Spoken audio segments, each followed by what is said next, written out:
Oke, assalamualaikum warahmatullahi wabarakatuh. Perkenalkan, nama saya Ferry Indrianto. Saya dari Prodi Pendidikan Bahasa Inggris dari semester 5. Di sini saya ingin mempresentasikan RPP Merdeka Belajar. Yang pertama di sini ada identitas, yaitu SMK Negeri 3 Jepara, mata pelajarannya bahasa Inggris. Kelas dan semesternya adalah kelas 10 semester 1. Untuk materi pokoknya ada Introduction, Self and Other, dan alokasi waktunya ada 2 kali 40 menit. Yang pertama ada tujuan pembelajaran. Tujuan pembelajaran di sini adalah diberikan sebuah situasi, peserta didik diharapkan mampu menganalisis fungsi sosial, struktur teks, dan unsur kebahasaan teks, interaksi transaksional lisan dan tulis yang melibatkan tindakan memberi dan meminta informasi terkait jati diri dan hubungan keluarga sesuai dengan konteks penggunaannya dengan baik dan tepat. Selanjutnya ada kegiatan pembelajaran. Kegiatan pembelajaran di sini dibagi menjadi 3, yaitu pendahuluan, inti, dan penutup. Untuk pendahuluan yang pertama di sini adalah guru masuk ke dalam kelas. Jadi nanti guru masuk ke dalam kelas seperti biasa. Yang kedua adalah guru mengucapkan salam kepada peserta didik. Yang ketiga ada peserta didik menanggapi dan membalas salam dari guru.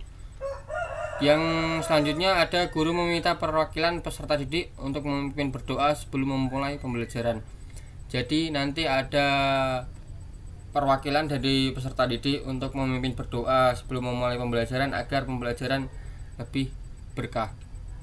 Dan yang terakhir di pendahuluan ada guru menanyakan ketidakhadiran peserta didik dalam pembelajaran. Jadi nanti guru menanyakan siapa yang tidak hadir pada pertemuan kali ini. Untuk pendahuluan di sini di alokasi waktunya 10 menit, hanya 10 menit. Saya rasa itu cukup. Selanjutnya adalah kegiatan inti pembelajaran. Yang pertama adalah guru memberikan stimulus dan gambaran tentang materi yang akan dipelajari. Jadi yang di pertama di sini guru memberikan sebuah awang-awangan. Kalau di sini awang-awangan, kalau bahasa Indonesianya lebih gampangnya itu sebuah gambaran tentang materi yang akan dipelajari. Nah, untuk selanjutnya guru memberikan demonstrasi sederhana terkait dengan materi. Jadi setelah memberikan gambaran di sini, guru memberikan sebuah demonstrasi kecil-kecilan sederhana agar murid itu gampang banget memahami. Selanjutnya ada guru memberikan materi teori terkait dengan materi pembelajaran seperti biasa, teori pengajaran. Selanjutnya adalah guru mengajak peserta didik untuk merefresh pikiran dengan bermain jigsaw. Jadi untuk merefresh pikiran peserta didik, guru mengajak bermain game, yaitu jigsaw. Jigsaw di sini juga bertujuan untuk membagi berpasang-pasangan peserta didik untuk melaksanakan tugas. Di sini tertulis di akhir permainan jigsaw, guru memaksakan peserta didik. Jadi terdapat kelompok dengan 2 anggota setiap kelompoknya. Selanjutnya ada guru memberikan situasi atau keadaan kepada setiap kelompok. Jadi ini yang diberikan oleh guru. Jadi nanti bisa dianggap ini soalnya kepada setiap kelompok. Oke, next. Masing-masing kelompok nantinya akan maju untuk mendemonstrasikan situasi atau keadaan yang diberikan oleh guru. Guru memberikan waktu 10 menit untuk digunakan oleh setiap kelompok untuk diskusi sebelum mendemonstrasikan di depan kelas.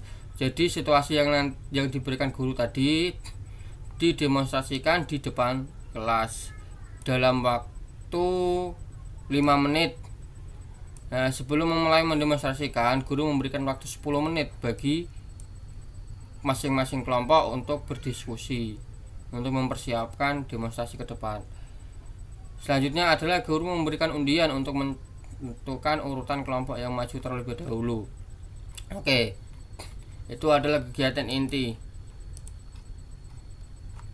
Kegiatan inti pembelajaran, alokasi waktunya ada 60 menit. Selanjutnya ada kegiatan penutup. Yang pertama, guru memberikan kesimpulan terkait materi pembelajaran hari ini. Jadi di sini guru memberikan sebuah kesimpulan ya. Yang kedua, ada guru memberikan penugasan untuk membuat sebuah mini drama berkelompok dengan 4 anggota maksimal untuk masing-masing kelompok untuk ditampilkan di depan kelas di pertemuan selanjutnya. Jadi maksudnya di sini adalah guru memberikan sebuah tugas bagi peserta didik untuk membuat sebuah mini drama berkelompok ya, dengan anggota kelompoknya maksimal 4 peserta didik. Untuk ditampilkan di pertemuan selanjutnya. Yang selanjutnya adalah guru menutup pertemuan hari ini dengan meminta perwakilan dari peserta didik untuk memimpin berdoa, dan yang terakhir guru mengucapkan salam dan meninggalkan kelas. Untuk yang penutup di sini alokasi waktunya 10 menit. Oke, selanjutnya ada penilaian. Penilaian yang pertama ada penilaian sikap, yaitu observasi atau pengamatan. Yang kedua ada penilaian pengetahuan, yaitu penugasan. Yang ketiga ada penilaian keterampilan, yaitu demonstrasi atau praktek. Lampiran-lampiran di sini yang pertama ada lampiran materi dan bahan ajar, yaitu introduction, self, and other. Yang pertama ada definisi, yaitu introduction atau perkenalan adalah ungkapan yang digunakan untuk memaparkan jati diri. Yang kedua di sini di materi pembelajaran ada unsur kebahasaan. Yang pertama adalah simple present tense, to be in simple present tense. Sebagai contoh, everybody calls me Joko. Yang kedua ada pronouns. Pronouns sini ada dua, subject pronouns and objective pronouns. Yang subject pronouns sebagai contohnya I, she, he, they, you.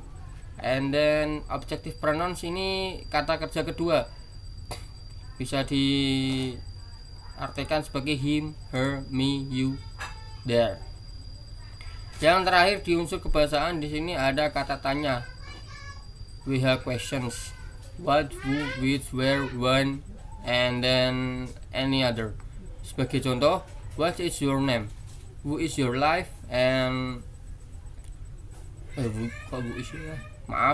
where is your life? And who is he? Oke, sebagai contoh untuk introduction self, yang pertama adalah hello, my name is Johnny. Hi, I'm Joko. Nice to meet you, Joko. Okay, nice to meet you, Johnny. Itu sebagai contoh untuk introduction self. Yang untuk introduction other, Joko, please meet Kim. Joko, have you meet to Kim? Joko, this is to Kim. To Kim is this Joko. Jadi untuk introduction other ini seseorang memperkenalkan temannya kepada orang lain, seperti itu ya. Yang selanjutnya ada penilaian sikap. Untuk lampiran selanjutnya yang di sini adalah observasi kelas atau pengamatan kelas. Petunjuk penilaian dilakukan ketika pertemuan dalam kelas sedang berjalan atau berlangsung. Yang kedua, guru melakukan pengamatan kepada peserta didik tentang apa yang dilakukan, apa yang terjadi, dan tentang keseluruhan perilaku peserta didik. Sebagai contoh ini jurnal perkembangan sikap peserta didik ya. Ada nomor, hari, tanggal, nama peserta didik, kejadian atau perilaku, butir, sikap, minus atau positif, dan tindak lanjutnya. Yang selanjutnya adalah lampiran penilaian pengetahuan. Yang di sini penilaian pengetahuannya saya menggunakan penugasan, hanya penugasan, karena ini kan speaking, lebih baik langsung ke praktek. Penugasan di sini adalah guru memberikan instruksi tugas kepada peserta didik untuk membuat mini drama. Kedua, guru meminta peserta didik untuk membentuk kelompok dengan anggota maksimal 4 peserta didik di setiap kelompoknya. Dan yang terakhir adalah guru memberikan waktu 1 minggu untuk menyiapkan mini drama. Di sini ada pedoman peskoran, pencapaian peserta didik, dan nilai rentang. Penampilan peserta didik sesuai dengan tepat dengan topik yang diberikan itu rentang nilainya 10 sampai 25 poin. Kelancaran pronoun dan grammar peserta didik rentang nilainya 10 sampai 25 poin. Ketepatan waktu atau durasi yang diberikan rentang nilainya 10 sampai 25 poin. Keaktifan peserta didik rentang nilainya 10 sampai 25 poin. Nah, di sini ada penilaiannya, nama peserta didik, aspek 1, aspek 2, aspek 3 sampai aspek 4, dan total nilai. Cara penilaiannya di sini adalah menambahkan nilai poin yang didapat dari aspek 1, aspek 2, aspek 3, dan aspek 4. Dan di situ nanti jadinya total nilai. Oke, selanjutnya adalah penilaian keterampilan. Di lampiran selanjutnya penilaian keterampilan di sini secara berpasangan meminta dan memberikan sebuah informasi terkait dengan jati diri dan didemonstrasikan di depan kelas dengan situasi yang diberikan oleh guru. Langkah-langkahnya yaitu membentuk pasangan melalui game jigsaw seperti yang dijelaskan di kegiatan pembelajaran tadi. Yang selanjutnya pemberian situasi oleh guru, berdiskusi dengan teman pasangan, mendemonstrasikan di depan kelas. Oke, untuk aspek yang dinilai ketepatan materi, pronoun dan grammar, keaktifan kelompok. Jadi di sini ya, ini aspek-aspeknya.